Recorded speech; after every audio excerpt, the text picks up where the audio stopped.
جب حسن تھا ان کا جلوہ نما، انوار کا عالم کیا ہوگا۔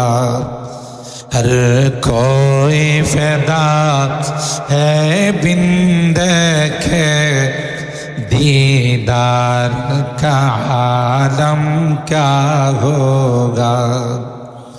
جب حسن تھا ان کا جلوہ نما، انوار کا عالم کیا ہوگا۔ ہر کوئی فدا ہے بن دیکھے دیدار کا عالم کیا ہوگا۔ جس وقت میں تھے خدمت میں ان کی، ابوبکر عمر عثمان علی۔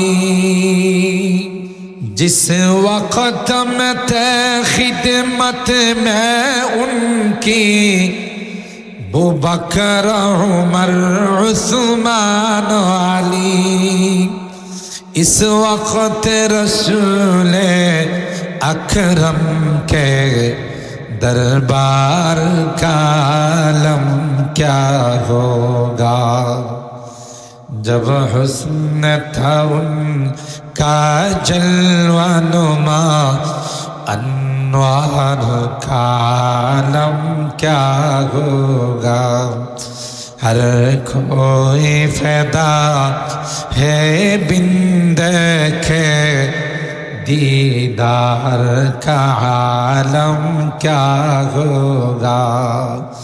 چاہے تو اشاروں سے اپنی کایا ہی پلٹ دے دنیا کی،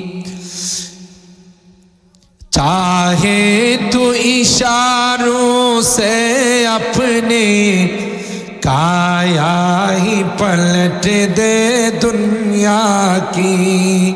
یہ شان ہے خدمت گاروں کی، دربار کا عالم کیا ہوگا۔ جب حسن تھا ان کا جلوہ نما، انوار کا عالم کیا ہوگا۔ ہر کوئی فدا ہے بن دیکھے دیدار کا عالم کیا ہوگا۔ معراج کی شب حق ملنے، معراج کی شب حق ملنے، وعرش معلا پر پہنچے۔ رفتار کا عالم کیا ہوگا، دربار کا عالم کیا ہوگا۔ رفتار کا عالم کیا ہوگا، گفتار کا عالم کیا ہوگا۔ جب حسن تھا ان کا جلوہ نما، انوار کا عالم کیا ہوگا۔ ہر کوئی فدا ہے بن دیکھے دیدار کا عالم کیا ہوگا۔ رسول اکرم صلی اللہ تعالی علیہ وسلم محبت সাহাবায়ে কেরামদের কলমের মধ্যে এমন ভাবে ছিল। আরে ইউসুফ আলাইহিস সালামের সৌন্দর্য দেখে মিশরের নারীরা হাত কাটছে, আর রাসূল আকরাম সাল্লাল্লাহু তাআলা আলাইহি ওয়াসাল্লামের মহব্বত আর ভালোবাসা তার সৌন্দর্য দেখে সাহাবায়ে কেরাম গলা কাটছে। সুবহানাল্লাহ। জামালে হুসনে ইউসুফ पर फकत आशिक जुलेखा थी, तुम्हारे रूए रोशन पर फिदा सारी जहानी। কবি ডাক দিয়া কয়, ও পয়গম্বর, আপনি যুদ্ধের ডাক দিয়েছেন। হানজালা রাদিয়াল্লাহু তাআলা নতুন বউ ঘরে নিয়ে আসছেন, মাত্র প্রথম রাত্রি দেখা হয়েছে। হানজালা কয়, গো প্রিয়তমা স্ত্রী, মনে বড় আশা ছিল তোমাকে নিয়ে ঘর সংসার করব, তোমাকে নিয়ে বাকি জিন্দেগিটা কাটাবো, কিন্তু না না, পয়গম্বরের পক্ষ থেকে ডাক আসছে, হাইয়া আলাল জিহাদ। কে আছো সে বীর, আয় ছুটে আয়, খোদার পথে জীবন বিলায়। কে আছো সে বীর, আয় ছুটে আয়, খোদার পথে জীবন বিলায়। ডাক দিতে দেরি হয়। হযরতে হানজালা ফরজ গোসলটা পর্যন্ত করে নাই, যুদ্ধের ময়দানে ঝাঁপিয়ে পড়ছেন। সুবহানাল্লাহ। আল্লাহর হাবিব বলেন, যুদ্ধের পর হানজালার লাশ খুঁজে পাওয়া যাচ্ছে না। সাহাবায়ে কেরামদেরকে বললেন, এ আমার সাহাবীরা, হানজালার লাশ কোথায়, একটু তালাশ করো। কিছুক্ষণ পর দেখা যায় হযরতে হানজালাকে আল্লাহর ফেরেশতারা হাউজে কাউসারের পানি দিয়া গোসল করা। যারা শহীদ হয় তাদের কোনো গোসল নাই। যুদ্ধের ময়দানে যে রক্ত হয়, রক্তক্ষরণ হয়েছে, এই রক্ত নিয়ে তাদেরকে দাফন করতে হয়। কারণ কিয়ামতের কঠিন ময়দানে ওই শহীদ যারা হয়, তাজা রক্ত নিয়ে আল্লাহর দরবারে উপস্থিত হবে। আল্লাহু আকবার বলেন। লাউনুহু লাউনুদ দাম, রিহুহু রিহুল মিস্ক। রক্তটা দেখতে রক্তের মতো মনে হবে, কিন্তু তার থেকে যে ঘ্রাণ বের হবে, এটা মেশকে আম্বরের চেয়ে তো আরো সুঘ্রাণ। সুতরাং যারা শাহাদত বরণ করে তাদের হুকুম হলো গায়ের রক্ত সহকারে তাদেরকে দাফন করা, ঠিক কিনা বলেন? তাইলে হযরতে হানজালা রাদিয়াল্লাহু তাআলা আনহুকে কেন গোসল দাও? সাহাবায়ে কেরামদেরকে পাঠাইলেন, যাও তার স্ত্রীর কাছ থেকে খবর নাও। স্ত্রী তখন বললেন, স্বামী ফরজ গোসলটা করারও সুযোগ নেই নাই। সুবহানাল্লাহ বলে। যুদ্ধের ডাক আসছে, স্বামী বলছে নবীর পক্ষ থেকে আওয়াজ আসছে, আর এক মুহূর্ত দেরি করা যাবে না। তাই ফরজ গোসল নিয়ে তিনি যুদ্ধের ময়দানে চলে গেছেন, শাহাদত বরণ করছেন। এই জন্য আল্লাহ পাক ফেরেশতা দিয়ে তার ফরজ গোসল করেছে। উলামায়ে কেরাম জানেন, হাদিসের পরিভাষায় হযরতে হানজালাকে গাসিলুল মালাইকা বলা, মানে ফেরেশতাদের গোসল করানো সাহাবী। সুবহানাল্লাহ। মুহতারাম হাজিরিন, সাহাবায়ে কেরামদের মহব্বত আর ভালোবাসা ছিল এই। আশেকে রাসূল কাদেরকে বলে তাদের জীবনী পড়লে বোঝা যায়। হযরতে আবু বকর সিদ্দিক রাদিয়াল্লাহু তাআলা, আল্লাহর হাবিব শুধু ইশারা দিলেন, আবু বকর, মনে হয় হিজরত করে মদিনায় যাওয়া লাগবে, প্রস্তুত তাই কর। সেই দিন থেকে আবু বকর রাদিয়াল্লাহু তাআলা কোনোদিন রাত্রে ঘুমায় না। শুধু ঘুমায় না তা না, আবু বকর দরওয়াজার মধ্যে দাঁড়ায় থাকে কান লাগায়া, কখন আমার নবী আমাকে ডাক দিচ্ছে। হিজরতের রাত্রি। তাই আবু বকর সিদ্দিক রাদিয়াল্লাহু তাআলা আনহুকে যখন আল্লাহ নবী ডাক দিলেন, ইয়া আবা বকর, লাব্বাইক ইয়া রাসূলুল্লাহ ওয়া সাদাই। ইয়া আল্লাহ, গভীর রজনীতে, নিশি রাত্রিতে আবু বকর তুমি ঘুমাও নাই? হযরতে আবু বকর বলেন, এ পয়গম্বর, যেদিন থেকে আপনি আবু বকরকে ইশারা দিয়েছেন, আবু বকর, মনে হয় রে তোমাকে নিয়ে হিজরতে যাব। সুবহানাল্লাহ। আল্লাহর কসম, আপনার আবু বকর সেদিন থেকে আর কোনোদিন বিছনার সঙ্গে পিঠ লাগায় না। শুধু তাই নয়, পয়গম্বর দরওয়াজার মধ্যে কান লাগায়া সন্ধ্যার পর থেকে দাঁড়াই থাকে, কোন সময় যেন আমার নবী আমাকে এসে ডাক দিবে, আর আমি আবু বকর যদি ঘুমায় থাকি রে, পয়গম্বরের কষ্ট হবে। তাই সেদিন থেকে আল্লাহর কসম আবু বকর ঘুমায় না। আমার ভাইরা, আল্লাহর হাবিব 13টি বৎসর অকথ্য নির্যাতন সহ্য করেছেন। যারা ইসলাম গ্রহণ করেছে তাদের উপর নির্যাতনের স্টিম রোলার চালু হয়েছে। হযরতে আম্মার তার পরিবার ইসলাম গ্রহণ করার কারণে হযরতে সুমাইয়া সর্বপ্রথম ইসলামের মধ্যে যে নারী শাহাদত বরণ করেছে, কাফের বেঈমানেরা হযরতে সুমাইয়ার লজ্জাস্থানে বর্ষা মারছে। নাউজুবিল্লাহ। হযরতে সুমাইয়া, তার ছেলে হলো আম্মার, স্বামী হলো ইয়াসের, ইসলাম গ্রহণ করার অপরাধে তাদের উপরে একের পর এক নির্যাতন শুরু হয়ে গেছে। আল্লাহর পয়গম্বর আম্মার ইবনে ইয়াসেরের বাড়ির সামনে দিয়ে যায়, ভিতর থেকে আওয়াজ আসে, বাঁচাও বাঁচাও, আমাদের উপর নির্যাতন শুরু হচ্ছে।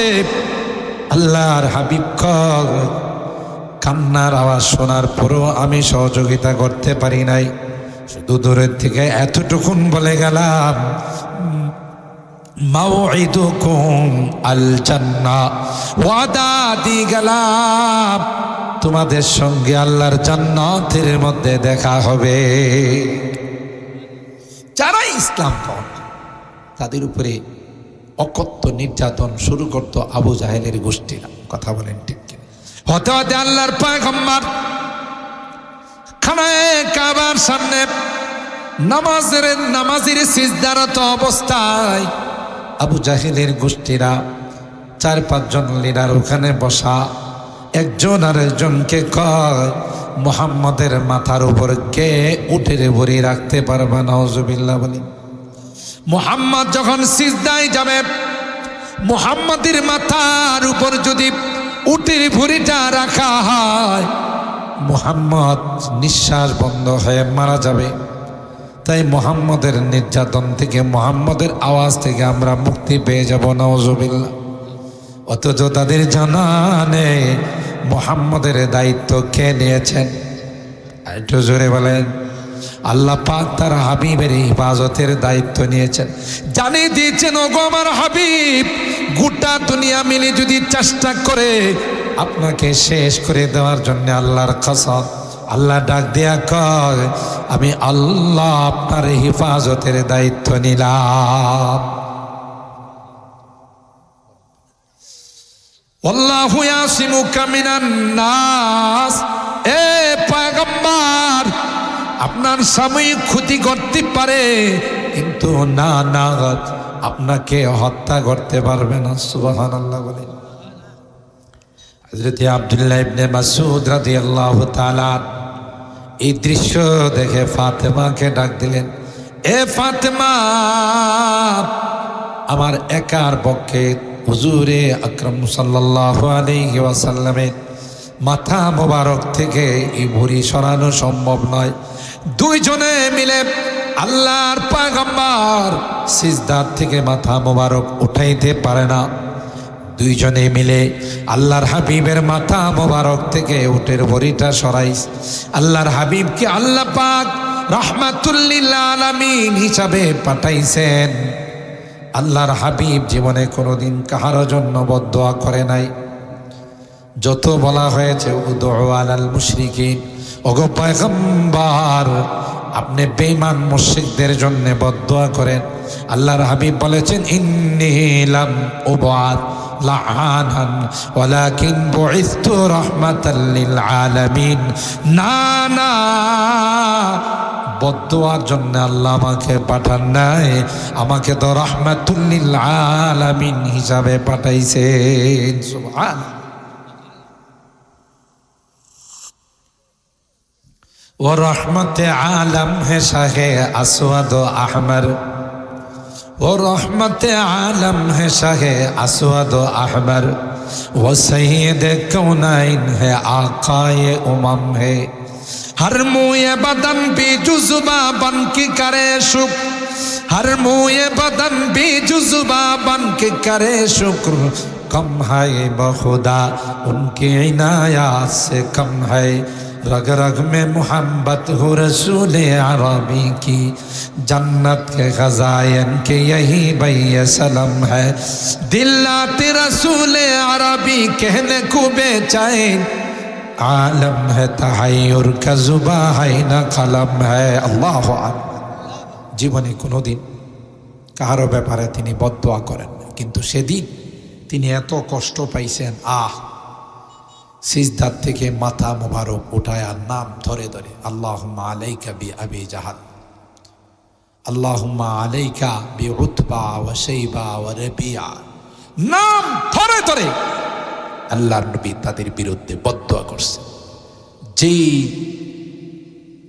পাপিষ্টের দলেরা একটু আগে হাসাহাসি করতেছিল যে মুহাম্মদ মনে হয় শেষ এখন তাদের চেহারার মধ্যে আর হাসি নাই কালো মেঘ চলে আসছে কারণ এরাও জানতো যে জায়গাতে যে ব্যক্তি বদদোয়া করেছে এই বদদোয়া কোনোদিন বিফলে যাবে না ঠিক কিনা আর আল্লাহ তার হাবিবের এই বদদোয়া কবুল করে ওই যে আপনি টেনশন করেন না বদরের যুদ্ধের মধ্যে সব কয়টাকে আমি আল্লাহ সাইজ করব সুবহানাল্লাহ সবচেয়ে বড় আশ্চর্যের ব্যাপার আপনার ইতিহাসের পাতা খুলে দেখবেন পৃথিবীর যত বড় বড় বাহাদুর যত বাহাদুরি করছে যত জুলুম করছে যত শয়তানি করছে আল্লাহ ছোট ছোট বাচ্চা দিয়ে সাইজ করছে আবু জাহেল মক্কার সবচেয়ে বড় সুপার পাওয়ারফুল বদরের যুদ্ধে গেছে পরে দুইটা পিচ্চি মুআদ আর মুআওয়া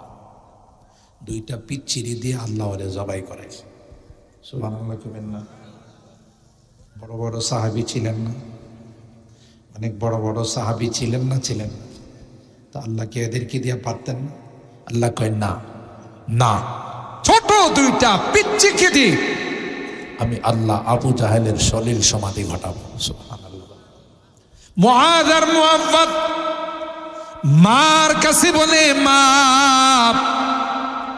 শুনেছি রে বদরের যুদ্ধের মধ্যে বড় দুশমনটা আসবে এ মা দুই ভাই পণ করেছি দুই ভাই মিলে সাইজ করব সুবহানাল্লাহ